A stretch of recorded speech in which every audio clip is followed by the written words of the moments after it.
The cold wind of Ravik 7 stung his face as Eli trudged through the forest, boots crunching over the frozen underbrush. The rising sun did little to warm the sky, and frost clung to every branch like a silent warning. His breath fogged the air.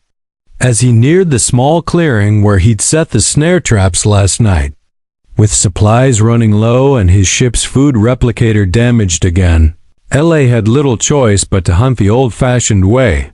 His eyes scanned the frost-covered ground. One of the traps had been triggered. Finally, some luck, he thought. He approached. Slowly, expecting to see a frost rabbit or a glimmerhog tangled in the wire.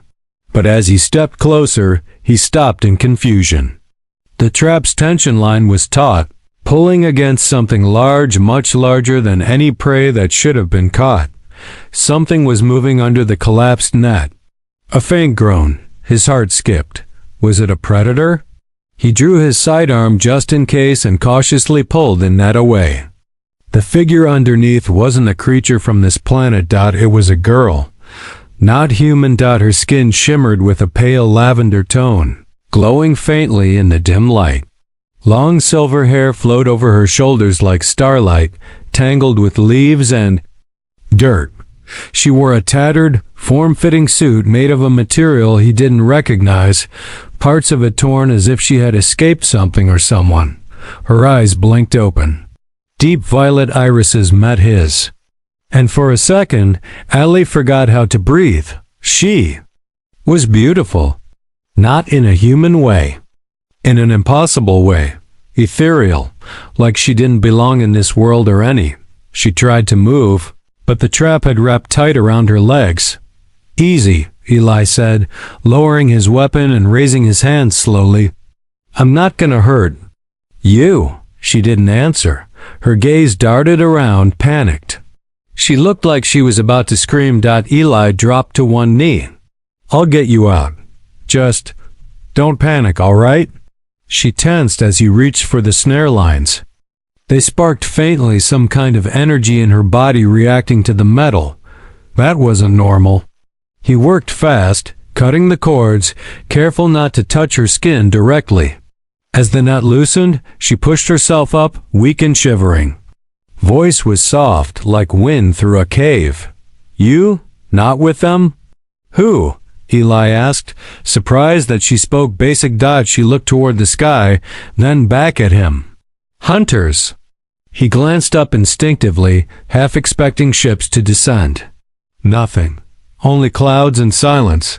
You're being hunted? She nodded slowly, struggling to her feet. Eli caught her arm before she could fall. She didn't resist. You're freezing, he said. We need to get you out of here. My shelter's not far. She hesitated, then gave the faintest nod. Eli didn't wait. He helped her walk through the forest, her steps slow and trembling. Every few meters, she looked behind them, as if something might leap from the trees. They reached his makeshift outpost, a camo tent half dug into the earth, shielded by fallen logs. Inside, a small thermal unit hummed, barely enough to keep the cold away, but it was better than nothing. He laid her down on the heated pad and wrapped her in a thermal blanket. She flinched when he touched her shoulder, but didn't pull away. Here, he said, handing her a canteen of warm water. Slow sips. She drank like she hadn't had. Liquid in days. What's your name? He asked. She looked at him for a long moment, then whispered, Selah. Selah, Eli repeated. I'm Eli. You crash here? She shook her head. Was taken. Escaped. Running for a long time. Taken by who? She didn't answer. Instead, she stared into the heater's soft glow. Eli stood, rubbing his temples. This wasn't what he expected when he set those traps. He didn't even believe there were sentient aliens on this planet. Ravik 7 was supposed to be uninhabited. You're not local, are you? He asked, trying again. No, she whispered. Far? From? Home. He looked at the cut on her leg. It was deep, and the bleeding hadn't stopped. That needs fixing. Hold still. As he cleaned the wound with a sterilizer patch, she trembled again. "Not from pain but fear. You're safe here," he said gently. "No one's gonna find you." But even as he said it, he wasn't sure it was true. Something about her, the look in her eyes, the scars on her arms, it felt bigger than either of them. She hadn't just escaped a crash. She was fleeing something terrifying. Outside, the wind howled louder. The trees groaned under the pressure of the coming storm. Inside, Eli sat beside her, the plasma pistol now charged and ready. He wasn't a soldier anymore. He was just a scavenger. And nobody. But tonight, something had changed. He didn't catch breakfast. He caught a secret, and something told him. The real hunt hadn't even begun. Eli sat by the small heater, eyes on the alien girl who now slept wrapped in a blanket. Her breathing was uneven. Even in rest, her body twitched, as if haunted by the memories of running and hiding. He hadn't slept all night. Every gust of wind outside made him grip his plasma pistol tighter. Something about Sayla's story didn't feel like a coincidence. He had camped on Ravik 7 for weeks now without a single soul crossing his path. But suddenly, a living, intelligent alien girl drops into his trap, starving, injured, and hunted. That wasn't random. That was fate. When the morning light filtered weakly through the tent flap, Sayla stirred. Her violet eyes blinked open slowly. She winced as she tried to sit up. "Take it easy," Eli said, handing her a cup of hot broth. "You need rest." She stared at the cup before taking it. "Thank you," she said softly. "You're welcome. I patched your leg. It's not pretty, but it should heal." She nodded and sipped slowly. Eli sat down across from her. "Can you tell me what happened? Who's chasing you?" Sayla's fingers trembled. She lowered the cup, her voice low. "They come from the sky. Tall ships, cold voices, metal armor. They hunt for rare ones, like me." "What do you mean, rare?" he asked. She pulled back the blanket slightly, revealing a small glowing mark near her collarbone. The symbol shimmered like living light, pulsing slowly. "I was born with this. It makes my kind valuable. Some say we can power machines. Some say we can connect to systems others can't even see. They use us for control, for war." Eli's heart thudded. That sounded like tech slavery, ancient tech slavery. Some empires still practiced it in dark corners of the galaxy, but most civilizations had banned it centuries ago. "You escaped?" he asked. She nodded. "Jumped from a transport. Crashed on this world. I thought I was free, but they followed." Eli clenched his jaw. He didn't like bullies. And he definitely didn't like slavers. "Why come to this planet?" he asked. "Ravik 7's a frozen rock.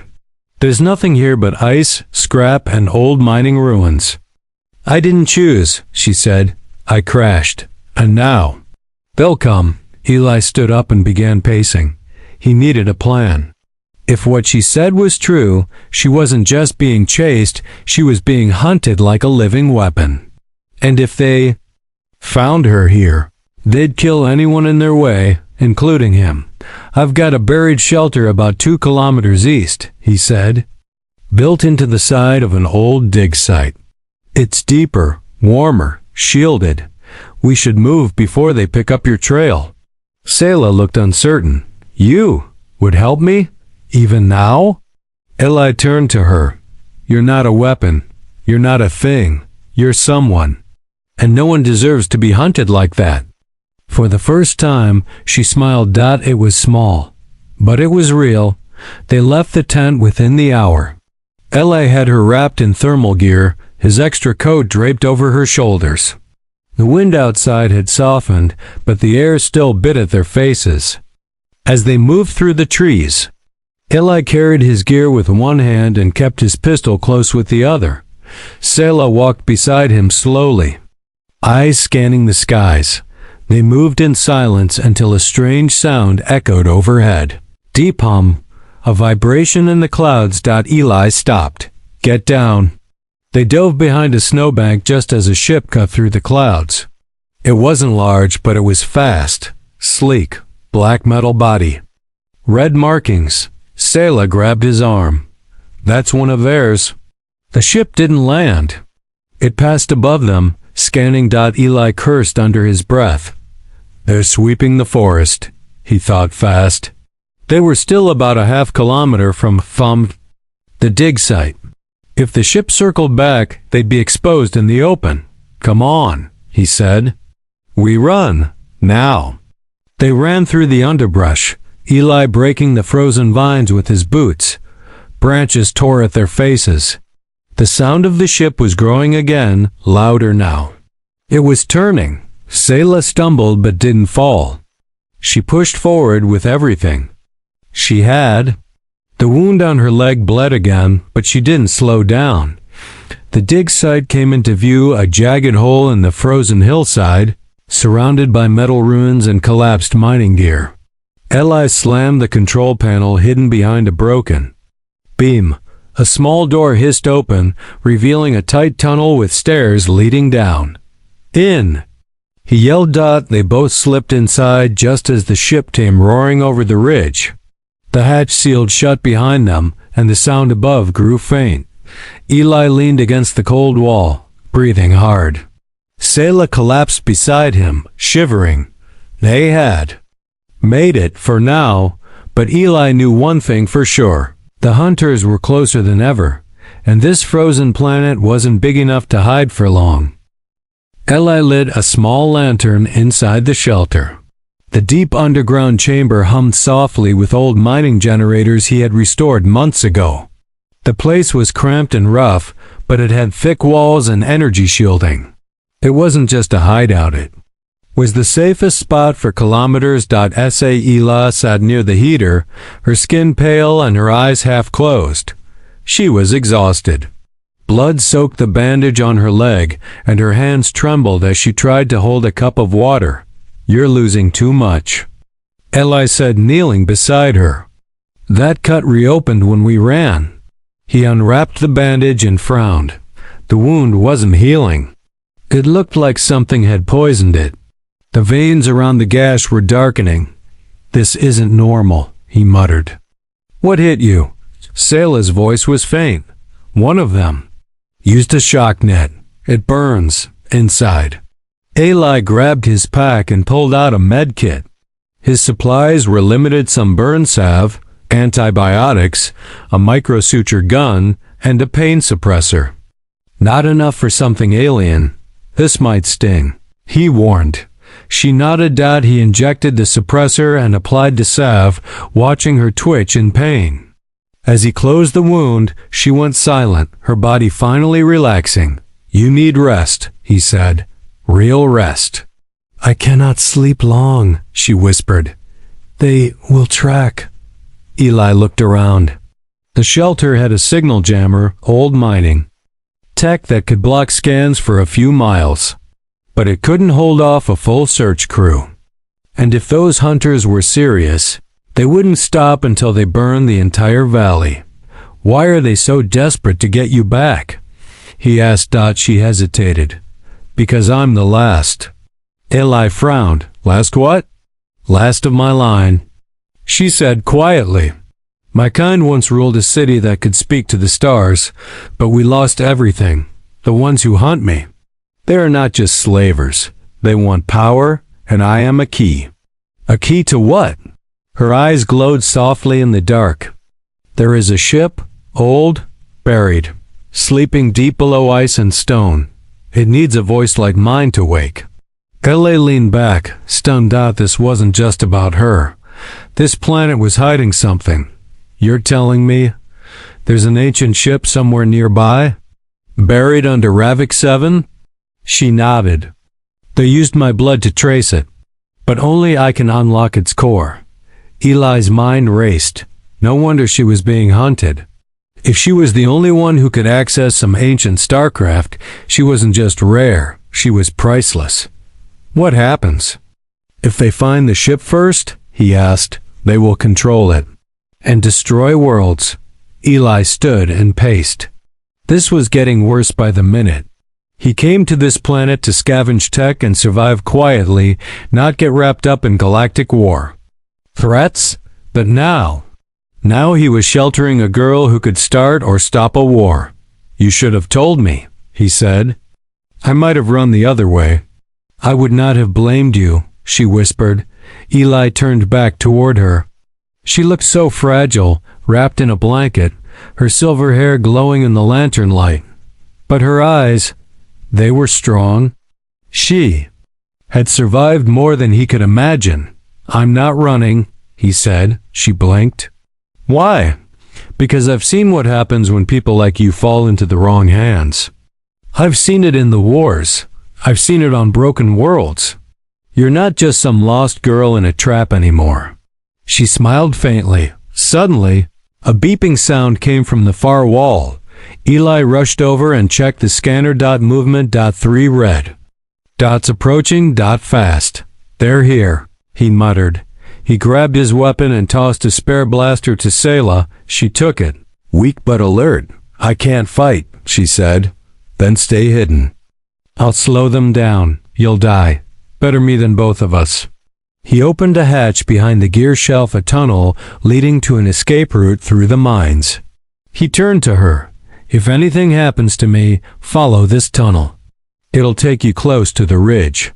There's a cum relay there. You might find help." She grabbed his hand. "Eli, I'm sorry." "Don't be," he said. "I'd catch you in a trap all over again if it meant doing the right thing." Then he was gone, climbing the ladder to the surface, leaving her in the shadows below. Alone with the growing sound of war above. Asterisk. Snow blew sideways across the hills as Eli reached the surface. The cold cut through his coat like knives, but he ignored it. He crouched low behind a half-buried mining tank, eyes scanning the ridgeline. Then he saw them. 3 figures moved through the snow like shadows, tall, armored, and inhumanly precise. Their suits were dark metal, matte black with glowing red eyes in their helmets. Each held a long weapon with a curved blade at one end and a rifle barrel on the other. They weren't just hunters. They were enforcers. Eli had seen them once during the war. Silent machines built by cruel hands, their bodies half organic, half tech. They didn't speak. They didn't feel. And they never stopped until the target was dead or captured. He gripped his plasma pistol tightly. His heart pounded, but his mind was clear. He couldn't let them find the shelter. Eli ducked behind the tank and opened the access panel he'd rigged months ago. With a few quick taps, he sent a burst of static through the old mining pipes nearby. The noise echoed through the rocks like a signal. The enforcers paused. They turned. Then, like bloodhounds, they began moving toward the sound. Eli crawled through the snow, circling behind them. He stayed low, using broken equipment and frost-covered rubble for cover. One of the enforcers stopped suddenly, head turning in a jerky, unnatural way. Eli froze. Had it hurt him? Seconds ticked by, then it moved on. He exhaled slowly and reached for the second trap. He had prepared an old fuel cell buried in a cracked barrel. It wasn't a proper bomb, but it would do the job if triggered right. He pressed the remote detonator and waited. One of the enforcers stepped near it. Click. The explosion lit up the snow like a sunrise. Fire shot into the air. 2 enforcers were thrown to the ground. One lost its weapon. The third whirled around, scanning wildly. Eli fired. The plasma bulk hit its shoulder. Sparks flew. The thing didn't fall, but it staggered. Then it charged. Eli rolled to the side just as the enforcer's blade slammed into the ground, slicing through metal like butter.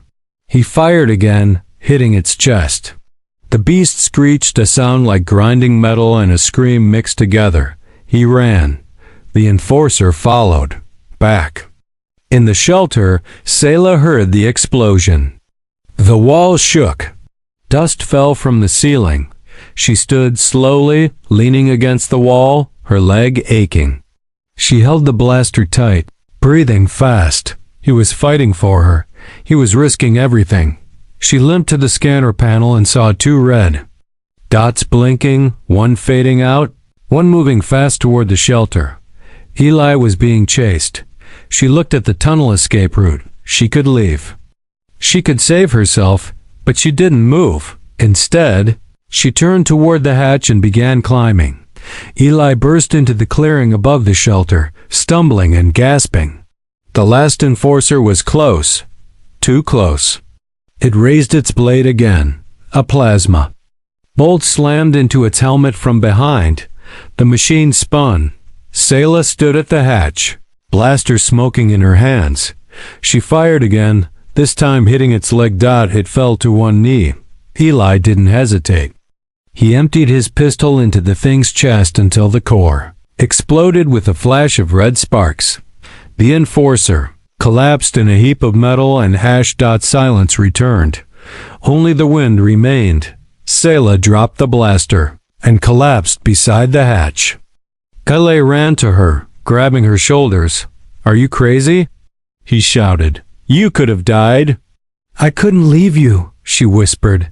He stared at her, anger melting into something else.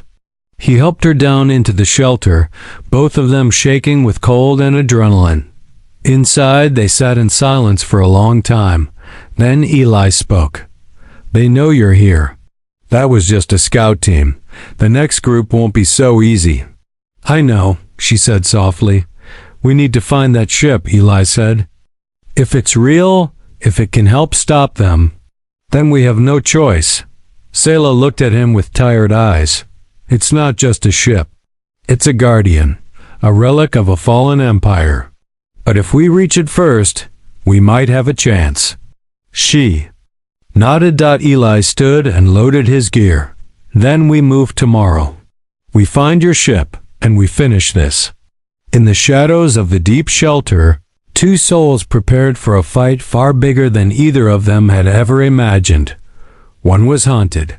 The other, once a soldier, was now a shield. Together they would face what was coming. Asterisk. Snow crunched beneath their boots as Eli and Selah moved across the frozen ridge. The morning sky was gray, thick with clouds. Wind blew sharp across the open field, but they kept going. They had to. The enforcers would return, and next time, it wouldn't be just 3. Selah walked slower than usual, her legs stiff and wrapped in thick cloth. Eli supported her with one arm, leading them toward the ancient signal she had spoken of.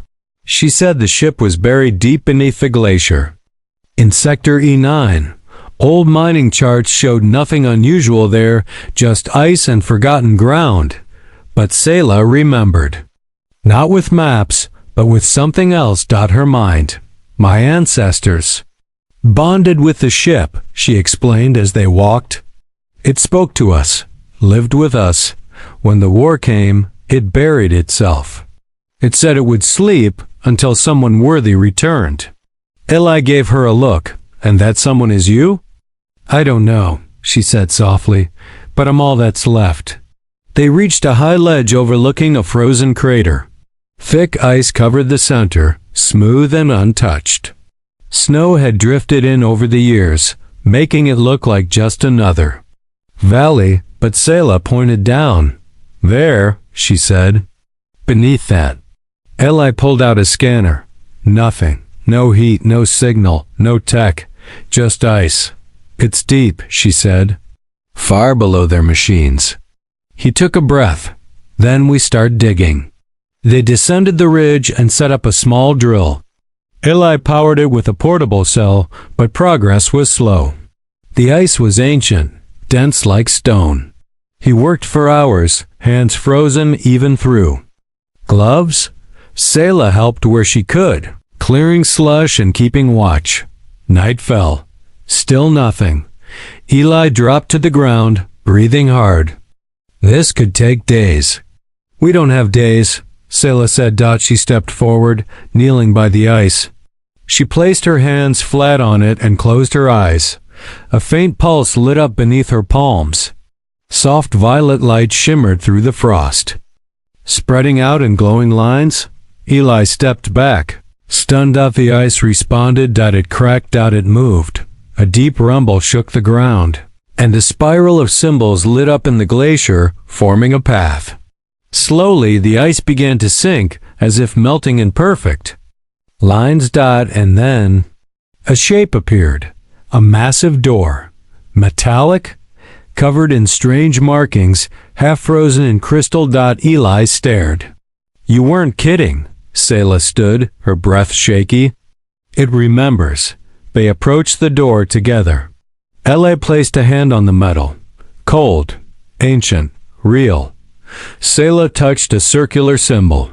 It glowed under her fingers, then rotated. The door hissed and opened inward, revealing a narrow tunnel lit with faint blue light. I can't believe this is still working after all this time. Eli muttered. They stepped inside. The air was dry, warmer than outside. The walls pulsed with quiet energy, like the heartbeat of a sleeping giant. Selah walked ahead, more steady now, as if the ship was giving her strength. Her steps were sure. The ship was guiding her.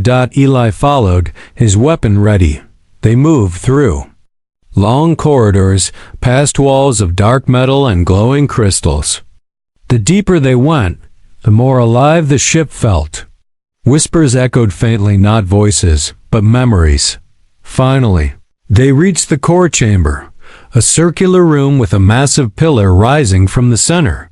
It pulsed with power, flickering in colors Eli had never seen. Selah stepped onto the platform before the pillar. She took a deep breath and placed both hands against it. The light flared. Energy flowed through her body, lifting her feet slightly from the ground. Her hair floated in the air. Symbols lit up all around the chamber. Eli shielded his eyes. Then the light faded, and Selah opened her eyes. It knows me, she said. It chose to wake. Can it fight? Eli asked. Can it protect you? It can do more than that, she said quietly. It can hide. Shield this world. Burn the sky if it must. But I must give it a command. Then what are you waiting for? He said. She looked at him. I don't want to bring war, but if I run again, it will never end. Outside, far above the glacier, a new sound broke the sky. Engines. Large ones. Eli ran to the corridor entrance. A massive warship had entered the atmosphere. They're here.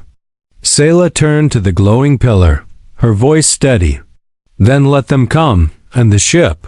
Awakened. The warship in the sky cast a long, dark shadow over the glacier. Its engines burned red, shaking the clouds as it descended. Inside, dozens of enforcers waited ready to strike, to reclaim what they believed was theirs.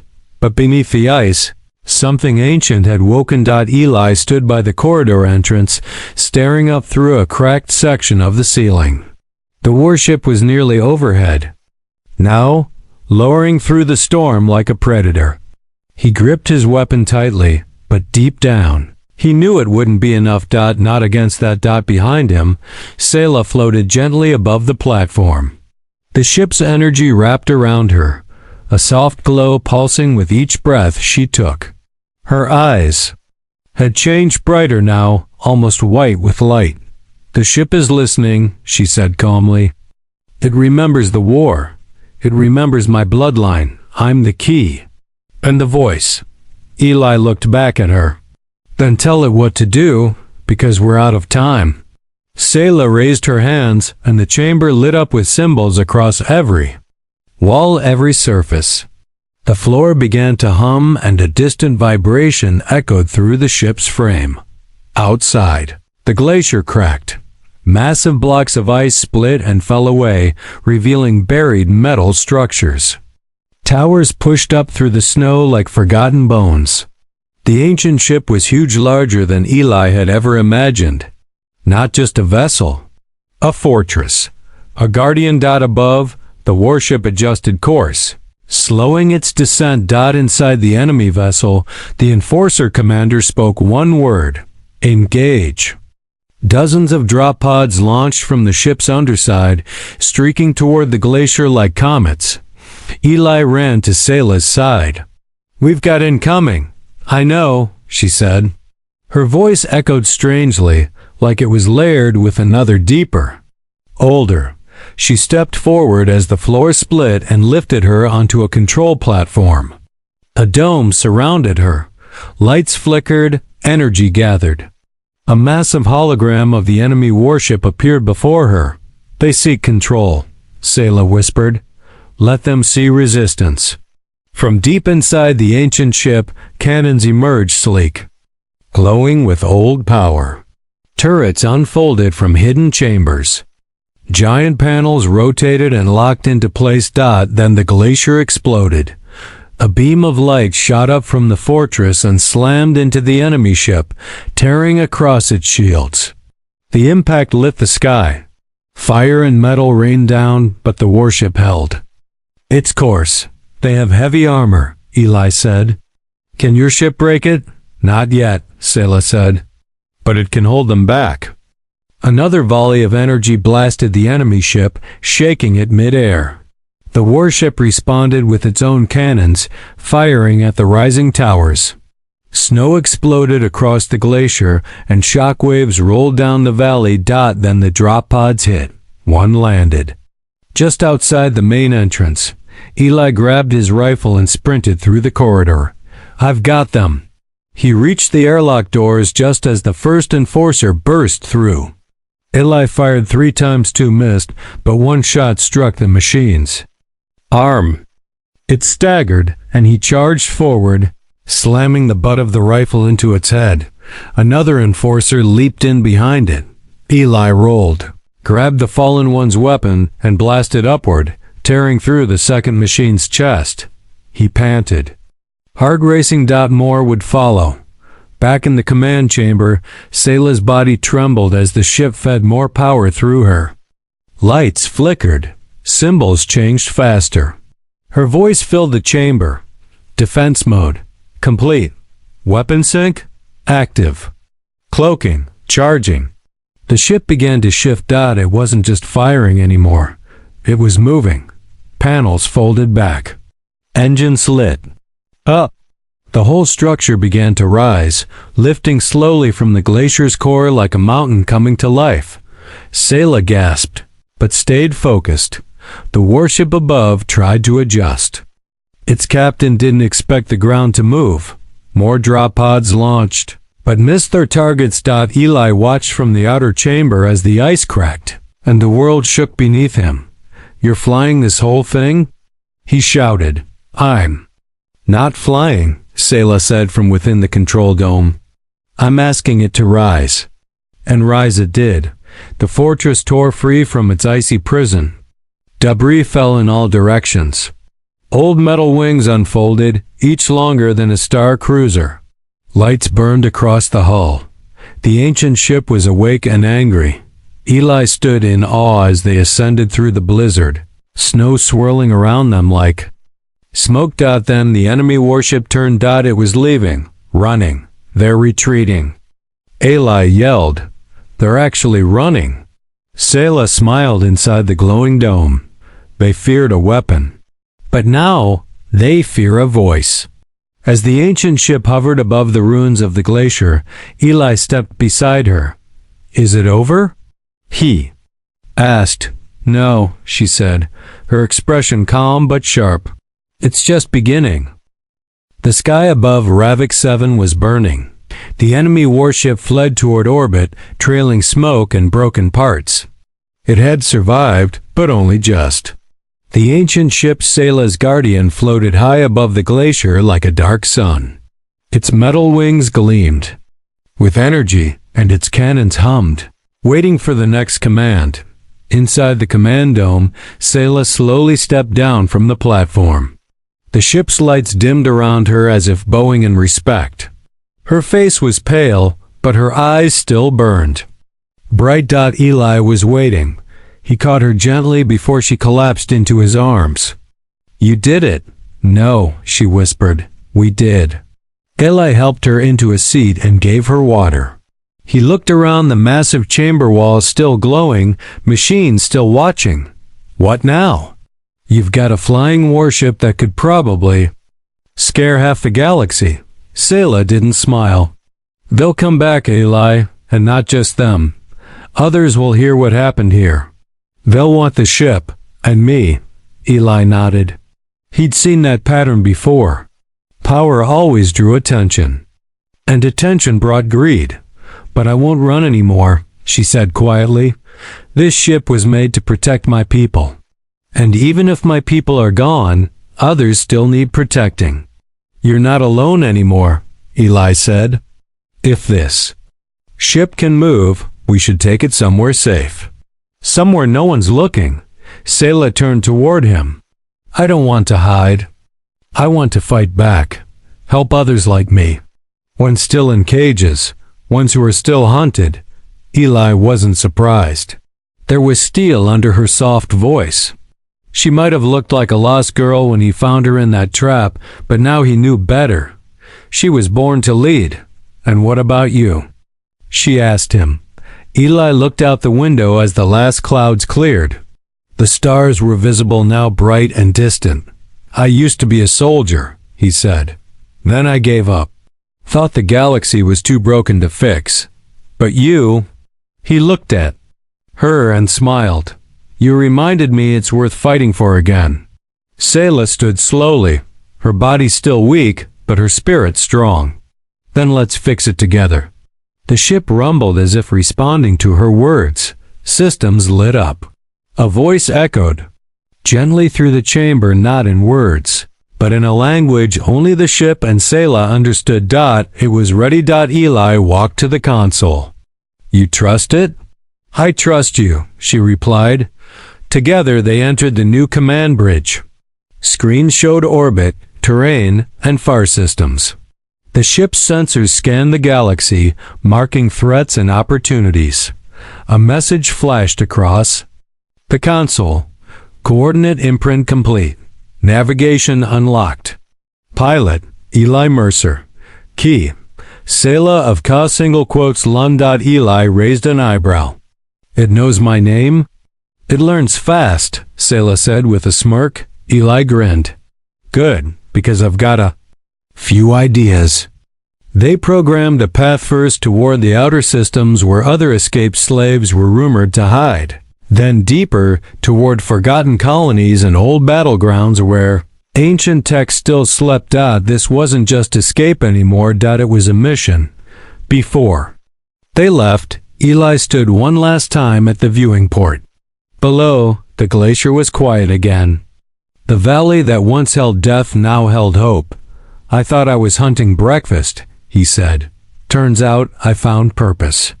Sayla came beside him. And I thought I'd die in a trap. But I found freedom. They looked at each other. Different worlds, different blood. But something deeper now tied them together: trust, shared struggle, and the dream of something better. The ship rose higher. Its engines shimmered like a new star. Then with a single burst of light, it left Ravik 7 behind. Forgotten world. A frozen beginning.